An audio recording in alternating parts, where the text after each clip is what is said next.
Hi guys, Cole Beeler here, talking about diarrhesia amnesia. Let's talk about some poop!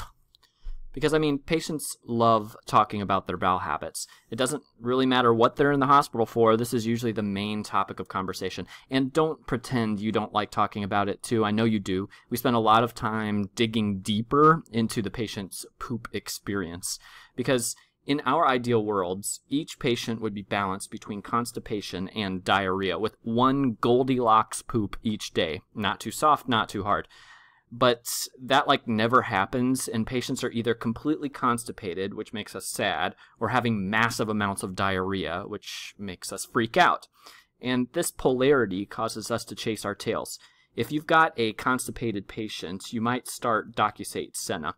The next day, they're still constipated, so you may add some Miralax. But then that doesn't help, so you've had some good success with lactulose, so you think about adding that. But this patient is about to go home, and having a bowel movement is a freaking discharge requirement, so you throw pretty much everything that you've got at them. And surprise, ye hath brought the floodwaters to destroy all life under the heavens. And even though laxatives are continued, because we don't want the constipation to come back, we check a C. diff PCR because we don't want to discharge a patient with that on our hands. And we get this diarrhea amnesia and forget all about the laxatives that the patient was just on. The problem is that the test we send for C. diff only has a positive predictive value of 23% and probably detects unharmful colonization more than true infection.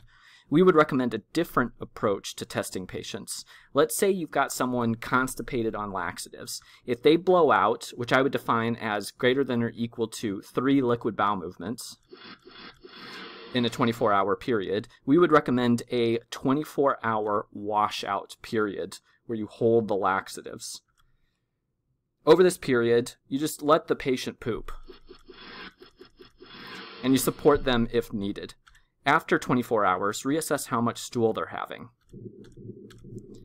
And if they're still having greater than or equal to 3 liquid bowel movements in 24 hours, go ahead and send the C. diff, assuming other causes of diarrhea have been ruled out.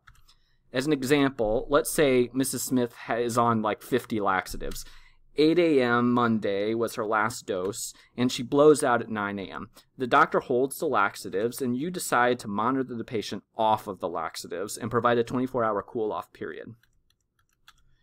Over the next day, the patient has more diarrhea as the laxatives are wearing off. 24 hours after the last laxative dose, you're going to start recounting stools. Let's say they have 3 more. Then, 48 hours total, after the last laxative dose, you are okay to send the C. diff. There's an important caveat to this. This only really applies to patients without signs of colitis, like fever without an alternative source, increasing white blood cell count without an alternative source, worsening abdominal pain, and this is not stable post-op stuff, or imaging evidence of colitis. If any of these are met, you don't need to wait, you can just send the C. diff. In summary, laxatives cause more diarrhea than C. diff. If the patient has no signs of colitis and starts having diarrhea, hold the laxatives, allow a 24-hour cool-off period, and then start recounting stools the following 24 hours, and only send C. diff if they are greater than or equal to 3 stools in this 24-hour period. In total, for patients on laxatives, don't send C. diff unless laxatives have been held for 48 hours. Thanks for listening. Email me with questions and follow me on Twitter.